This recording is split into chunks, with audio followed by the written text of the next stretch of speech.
दोस्तों नमस्कार। दोस्तों आज हम उन मूर्ख लोगों का पिटारा खोलेंगे जो अपने को बुद्धिजीवी समझते हैं, जो हिंदू मुस्लिम भाईचारे की बात करते हैं।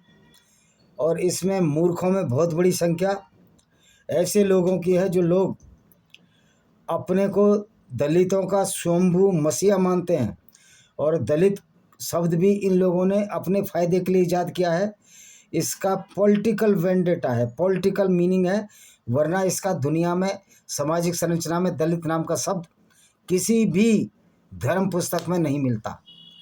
और हम उन लेफ्टिस्ट हिस्टोरियंस की बात करते हैं, उनके विक्टिम कार्ड की बात करते हैं। जब आतंकवादियों को हमारी फ़ौज न्यूट्रलाइज करने लगती है या इजराइल की फ़ौज न्यूट्रलाइज करती है, इजरायली डिफेंस फोर्स IDF, या अमेरिका उनको मारता है, तो ये बोल देते हैं कि अमेरिका की नज़र तेल के व्यापार पर है। आपको विदित होना चाहिए कि अमेरिका के पास सरप्लस तेल का भंडार है और वो तेल एक्सपोर्ट करता है। अमेरिका की कुछ अपनी नीतियाँ हो सकती हैं, लेकिन वो रिलीजन रिलेटेड नीतियाँ नहीं हैं, वो बिजनेस रिलेटेड नीतियाँ हैं जिसको हम क्रिटिसाइज कर सकते हैं। फिर हमारी ये बात आने की हिम्मत क्यों नहीं होती कि इस्लाम भी एक पॉलिटिकल आइडियोलॉजी है, एक गुंडों का गिरोह है जो मोहम्मद ने अल्लाह के नाम पर तैयार किया।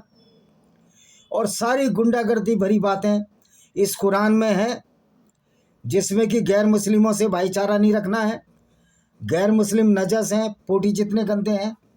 अगर गैर मुस्लिम नजस हैं, पोटी जितने गंदे हैं इस्लाम की नज़र में, तो उनसे कैसे भाईचारा हो सकता है? बिल्कुल भी भाईचारा नहीं हो सकता। तो समझ में मेरी ये नहीं आता कि फिर कैसे दोस्ती हो सकती है गैर मुस्लिम और मुस्लिम की, जब इस्लाम ही मना करता है। तो इन मूर्खों से मैं पूछना चाहता हूँ जो ये कहते हैं कि बीजेपी नफरत फैला रही। आई एम नॉट बीजेपी प्रवक्ता और द स्पोक पर्सन।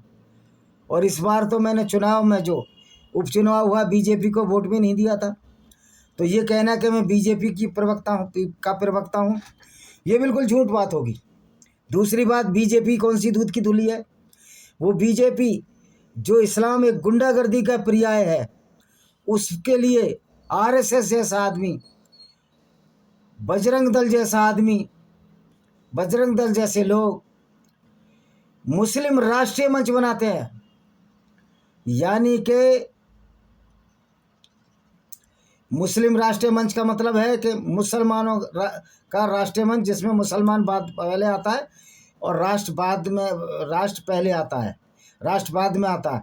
तो आप देखिए कि किस तरह की आइडियोलॉजी है, किस तरह की ये बेवकूफ़ियाँ हैं, किस तरह से ये RSS भी हिंदुओं के खिलाफ है। अब मेरी समझ में नहीं आती इनको इस्लामिक राष्ट्रीय मंच बनाने की क्या ज़रूरत थी। RSS सोचता है कि मुसलमानों से भाईचारा कर लेंगे। मुसलमान RSS की कोई किताब हो तो बताओ जिसको पढ़ता हो। वो तो कुरान पढ़ता है, और जब कुरान पढ़ता है तो फिर कुरान पढ़कर वही चीज़ मानेगा जो कि कुरान की भाषा हो, कुरान की वो हो। तो फिर ये कहना कि हिंदू मुस्लिम भाईचारा हो जाएगा, बिल्कुल सही बात नहीं है। हिंदू मुस्लिम भाईचारा हो ही नहीं सकता। हिंदू मुस्लिम भाईचारा का तो छोड़ो, हिंदू मुस्लिम और गैर मुस्लिम ही भाईचारा नहीं हो सकता। तो आप समझ सकते हो कि किस तरह की आइडियोलॉजी है कि जो किसी गैर मुस्लिम से जब भाईचारा ही नहीं हो सकता, तो फिर आप हिंदू मुस्लिम भाईचारा कैसे बना सकते हैं, ज़रा हमको बता दीजिए। तो ये है इस्लामिक आइडियोलॉजी जो भाईचारे के खिलाफ है। और जो लोग हिंदू मुस्लिम भाईचारे की भारत में बात करते हैं, वो सर्टिफाइड मूर्ख हैं या अज्ञानी हैं। वो नहीं जानते कि किस तरह से इस्लाम भाईचारे को खारिज करता है, और इस्लाम में भाईचारे का कोई भी मोल नहीं है। और चूँकि इस्लाम की जो नींव रखी गई है वो नफ़रत पर रखी गई थी, मोहम्मद के फ्रस्ट्रेशन पर रखी गई थी।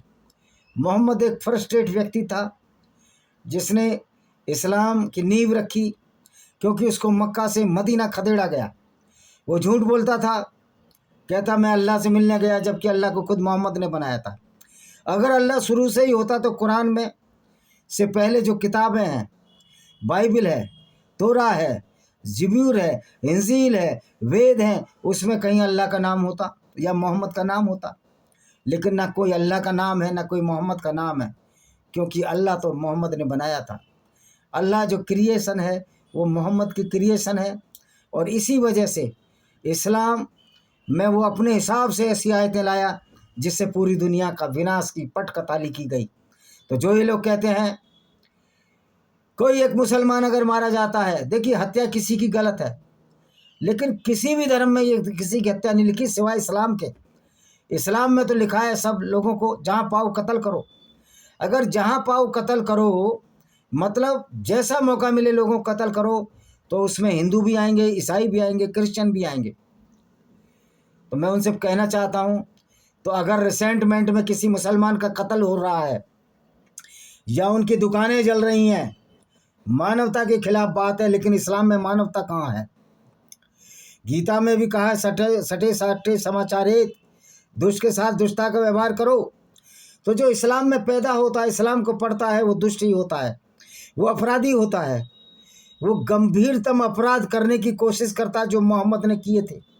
और वो अपराध थे बलात्कार, लोगों के काफिले लूटना, लोगों की फसलें लूटना, लोगों के घोड़े बकरी लूटना और उनको मारकर खा जाना, जो कि मोहम्मद करता था। मोहम्मद की बेशर्मी का ये आलम था। इसने एक यहूदी फौज यहूदियों को लूटा, उनकी औरतों से बलात्कार किए और करवाए, और उसी यहूदी औरत से कह रहा था कि मेरे लिए भेड़ का मांस पका। उस यहूदी औरत ने इसको जहर दिया। और ये सबसे बड़ा अपराधी, दुर्दांत अपराधी दुनिया में, जो हिटलर से भी बड़ा अपराधी है, 2 साल में या 6 महीने में तड़प तड़प कर मौत मरा। भगवान ऐसी मौत, अगर कोई भगवान एग्जिस्ट करता है या कोई कायनात को बनाने वाला या नेचर, मैं कहूँगा नेचर हमने देखी, हमने किसी भगवान को नहीं देखा, तो नेचर ऐसी मौत किसी को ना दे जैसी मोहम्मद को मिली। तो दोस्तों आज शुरू करते हैं अल-माइदा की चैप्टर 5 की 83वीं आयत। जब वे ईसाई उस कुरान को सुनते हैं जो रसूल पर उतारा है, तो आप देखते हैं उनकी आंखें आंसू से उबल रही हैं उस सत्य के कारण जिन्होंने उसे पहचान लिया है।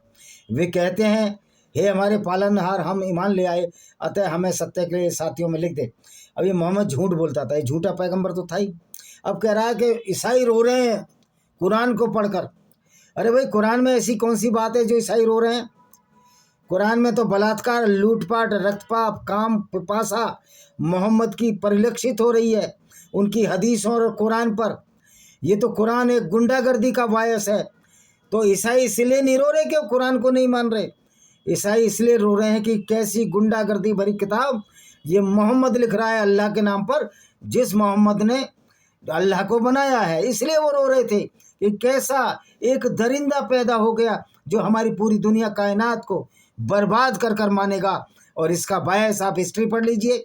ईसाई बर्बाद हुए, यहूदी बर्बाद हुए, और दूसरा ये हिंदू बर्बाद हुए।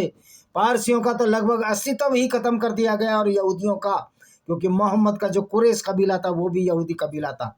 तो मोहम्मद तो पहला मुसलमान था। फिर ये इस्लाम शुरू से है, क्यों झूठ बोला रहा है? ये मौलाना झूठ बोल रहे हैं। एक मौलाना तो मूर्ख था कि एक पराकाष्ठा पार कर गया था। वो कहता था एक ने सूरज बना लिया था सिंध के मुसलमान ने।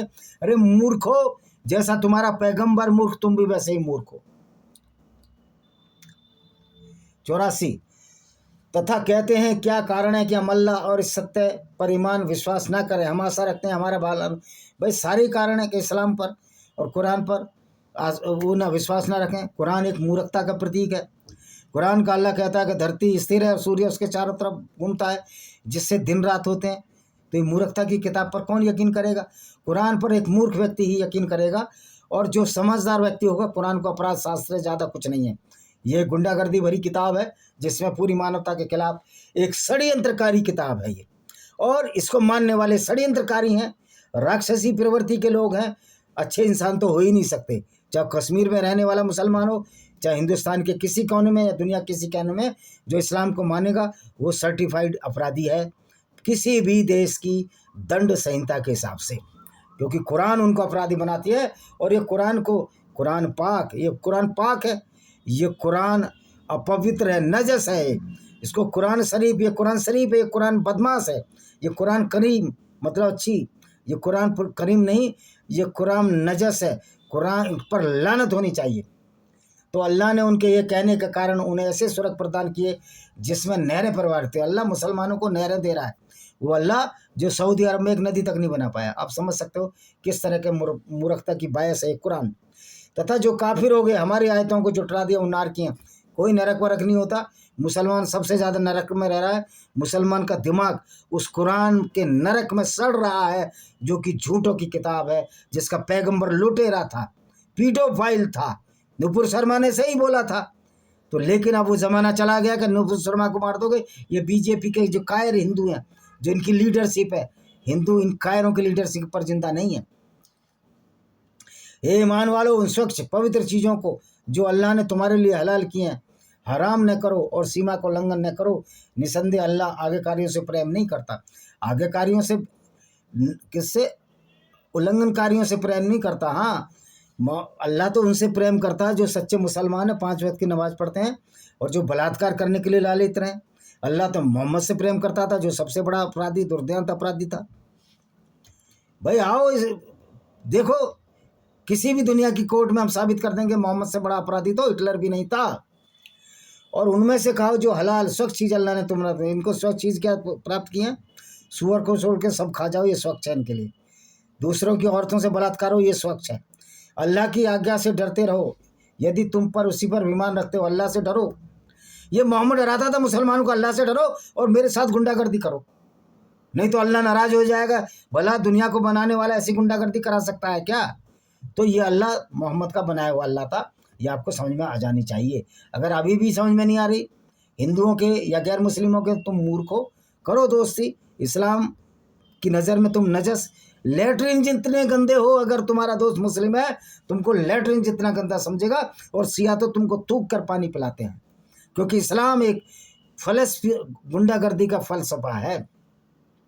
अल्लाह तुम्हें तुम्हारी व्यर्थ शब्दों पर नहीं पकड़ता, परंतु जो शब्द जानबूझकर लियो उस पर रगड़ता है, तो उसका प्रयासचित 10 निर्धनों को भोजन करा दो। उस माध्यमिक भोजन से जो तुम अपने परिवार को खिलाते हो, उन्हें वस्त्र दो, अथवा एक दास मुक्त करो जिससे उपलब्ध रहे। अगर 3 दिन रोज़ा रखना है, ये तुम्हारी शब्दों का प्रयासचित है कि हम अल्लाह को मानते थे लेकिन अल्लाह को नहीं मानते थे। तो भैया, इस्लाम में अल्लाह को ना मानना पर सबसे बड़ी सज़ा है। लेकिन इस्लामिक गुंडे, जैसे कश्मीर में कश्मीरी मुस्लिम वो इस्लामिक गुंडे ही हो गए, भले वो हिंदुओं से कन्वर्टेड हैं, कुछ बकरवालों से, कुछ गुजरों से, कुछ ब्राह्मणों से, लेकिन वो अब इस्लामिक गुंडे हैं। उनको बलात्कार करने की छूट है। और इन्हीं इस्लामिक गुंडों ने जो कश्मीरी मुसलमान हैं, जो सच्चे मुस्लिम हैं, हिंदू औरतों के साथ बलात्कार किए, जिंदा औरतों को बलात्कार करके आरे से कटवा दिया। अगली आयत, हे ईमान वालों, निसंदेह मदरा, जुआ, देवस्थान, पासे, शैतानी मालिक करम, इनसे दूर रहो, तुम सफल हो जाओ। अब ये कहते हैं कि मदिरा मत पियो, जुआ मत खेलो, देवस्थान मतलब मूर्ति पूजा, पासे जो जुआ होता है, शैतानी मालिक करम, इनसे, ये खराब कर्म है, शैतानी कर्म है।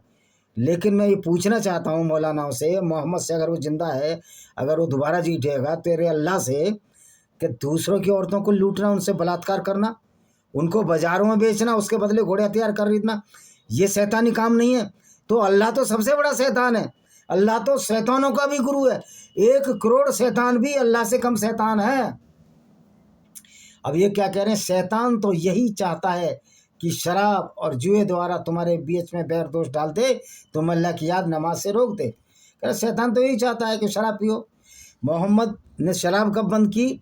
जब इसके दामाद अली इब्न तालिब ने शराब के नशे में मगरिब की या फजर की नमाज गलत पढ़ा दी। मेरे ख्याल फजर मगरिब की नमाज गलत पढ़ा दी, या फजर की थी या ज़ुहर की थी, तीनों में से कोई एक थी। तब इन्होंने कहा भाई शराब मत पियो, क्यों? मोहम्मद को डर था, कि मोहम्मद को ही डर था कि मुसलमान सच्चाई जान जाएंगे कि शराब भी पीते हैं और शराब के नशे में सब युद्ध करने चलेंगे, मारे जाएंगे। क्योंकि मोहम्मद को अपने अल्लाह पर विश्वास ही नहीं था। क्योंकि जब मोहम्मद का उहद की लड़ाई में दांत टूटा तो मोहम्मद ने अपने दामाद अली बिन तालिब और बेटी फातिमा को पुकारा, अल्लाह को नहीं पुकारा। उसको पता है अल्लाह मेरा दांत नहीं बचा सका। तो इस तरह की मूर्खता इस कुरान में है। तथा अल्लाह के आज्ञाकारी रहो। अल्लाह हो तो तब आज्ञाकारी रहे ना, और अल्लाह का आज्ञाकारी रहना तो बलात्कारी बन जाओगे आप। रसूल के आज्ञाकारी रहोगे तभी बलात्कारी बन जाओगे। उन पर जो ईमान लाए तथा सदाचार करते रहे उसमें कोई दोष नहीं। जो पहले खा लिया, यानी जो पहले खा लिया अब मत खाओ। अल्लाह से डरते रहो, लेकिन पहले जो सत्कर्म करते रहे फिर डरते रहे, सत्कर्म करते रहे, अल्लाह से डरे, सदाचार कर। अल्लाह सदाचारी से प्रेम करता है, तो अल्लाह इसका मतलब मुसलमानों से प्रेम ही नहीं करता, क्योंकि अल्लाह तो फिर मुसलमानों का सबसे बड़ा दुश्मन है। वही तो मोहम्मद की शिक्षा के अनुसार अल्लाह ही तो मुसलमानों को दुराचारी बना रहा है, उनको लुटेरा और बलात्कारी बना दिया पैगंबर को।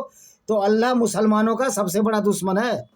अल्लाह दुराचारी मुसलमानों से प्रेम नहीं करेगा, अल्लाह गैर मुस्लिमों से प्रेम करेगा, अगर इस्लाम के हिसाब से वो नहीं चलते, क्योंकि इस्लाम के हिसाब से चलकर तो अच्छा नहीं हो सकता आदमी। तो अल्लाह तो सबसे खिलाफ है मुसलमानों के, अगर इस आयत को देखा जाए तो। हे ईमान वालो, अल्लाह कुछ शिकार द्वारा जिन तक तुम्हारे हाथ भाले पहुँचेंगे अवश्य तुम्हारी परीक्षा लेगा, ताकि जान लो तुम में से कौन उससे बिना देखे डरता है। फिर इस आदेश के पश्चात इसका उल्लंघन किया, इसी के लिए कह रहा आपने जो शिकार किए, जो मैं बता रहा हूँ वो शिकार करो। मतलब अल्लाह भी मज़ेदार है, जानवरों का कत्ल कराता है, खून कराता है, और फिर कहता है शिकार करो। हे ईमान वालो, शिकार न करो जब तुम एहराम की स्थिति में हो, यानी जब पूजा पाठ कर रहे हो या और जानबूझकर ऐसा कर जाए तो पालतू पशु से शिकार किए जैसा बदला मत लो पालतू पशु से, जिसका निर्णय तुम में से दो न्यायकारी साबित करेंगे और काबा तक उपहार स्वरूप भेजा जाए। यानी कि अपने पालतू पशु कटवा सकते हो आप वहाँ। अथवा प्रायश्चित निर्धनों को खाना बराबर रोजे रखना, यानी कि अगर अल्लाह का नाम लेना भूल गए तो ये रोजे रखो, खाना खिला दो। लेकिन बलात्कार को अल्लाह मना नहीं करता, बलात्कार करते रहो, लोगों को लूटते रहो, जैसे कि मोहम्मद लूटता था। तो मोहम्मद तो हिटलर से भी 1 करोड़ गुना अपराधी है देखा जाए तो। तथा तुम्हारे लिए जल का शिकार उसका खाद वैध कर दिया, यानी मछली मारकर खाओ। एक बार मोहम्मद लूटने गया काफिले, खाना नहीं मिला, एक सूखी समुद्र किनारे मरी मछली उसको खाते रहे ये लोग। तो किस तरह का ये लुटेरा था, किस तरह का सर्टिफाइड लुटेरा था, मछली मार मार खाई, इनकी हदीसों में मिलता है। तुम और यात्रियों के लाभ तुम पर थल का शिकार, आराम के थल का शिकार मत करो, जल का शिकार करो जब तक आप काबा की तरफ जा रहे हो। अल्लाह ने आदरणीय पर काबा के लोगों के लिए स्थापना का शांति और एकता के लिए काबा बना, जबकि ये जो काबा है यही अशांति का प्रतीक है, यही इस्लामिक गुंडागर्दी का प्रतीक है। तथा आदरणीय मासों, यानी जो महीने हैं, पवित्र महीने रमजान के, जिसके बाद तुम गैर मुस्लिमों को कत्ल कर सकते हो। कुर्बानी और कुर्बानी के पशु जिन्हें पट्टे पहनाए हैं, ये ऐसा लिए ताकि तुम्हें ज्ञान नहीं दे। अल्लाह कुछ आकाश जो धरती में सबको जानता है, निसंदेह अल्लाह प्रत्येक विषय का ज्ञानी है, अल्लाह सब कुछ जानता है। तुम जान लो अल्लाह कड़ा दंड देने वाला है, ये कि अल्लाह अतिशील क्षमाशील है। अब अल्लाह कड़ा दंड देने वाला है, लेकिन मुसलमानों को तो कड़ा दंड नहीं देता, ये तो गैर मुस्लिमों को कड़ा दंड देता है। मुसलमानों से तो कहता है उनके काफिले लूट लो, उनकी औरतें लूट लो, वीडियो फाइल बन जाओ, जैसा कि मोहम्मद था। अल्लाह के रसूल का दायित्व इसके सिवा कुछ नहीं, उपदेश पहुंचा दे। अल्लाह जो तुम बोलते हो मन में रखो, कि रसूल का तो ये है, मोहम्मद का तुम्हें उपदेश पहुंचा रहा अल्लाह का। तो मुसलमानों मैं कहना चाहता हूँ अल्लाह का उपदेश मत मानो, रसूल को पैगंबर मत मानो, कि तो गुंडागर्दी करवा रहा है आपसे, आपको बदनाम करा रहा है। सबसे बड़ा दुश्मन तो रसूल है तुम्हारा, ये मुसलमानों को समझ में नहीं आती। कह दो मलिन और तरह पवित्र समान नहीं हो सकते। अब मलिन कौन है, गंदे कौन है, पोटी जितने गंदे, जो गैर मुस्लिम है, जो हिंदू हैं, ईसाई हैं, क्रिश्चियन हैं, ये काफिर हैं। यद्यपि मलिन की अधिकता तुम में आ रही हो तो हे मत मानो, अल्लाह से डरो। अगर तुम में भी गंदगी आ जाए तो अल्लाह से डरते रहो। हाँ, अल्लाह बहुत सफाई की फैक्ट्री है। हर अल्लाह की आदेश, मोहम्मद की शिक्षा हर मुसलमान को अपराधी, बलात्कारी और कातिल बनाता है, ये इतिहास गवाह है। तो दोस्तों, आपने समझ लिया होगा किस तरह ये अल्लाह मोहम्मद ने बनाया और सारे उल्टे मूर्खतापूर्ण कार्य, अपराधी कार्य किए। एक मोहम्मद 100 करोड़ हिटलरों से, 100 करोड़ मुसोलिनी से, 100 करोड़ माओ ज़ेडंग से, और 600 अरब अपराधियों से भी सबसे बड़ा अपराधी है। तो ये मोहम्मद है, और मोहम्मद की विचारधारा है जिसको उसने अल्लाह के नाम से चलाया था, जिसको हम इस्लाम कहते हैं और उसकी किताब कुरान कहते हैं। इसी के साथ मैं इस वीडियो को विराम देता हूँ। वंदे मातरम। जय हिंद। आपका दिन शुभ हो।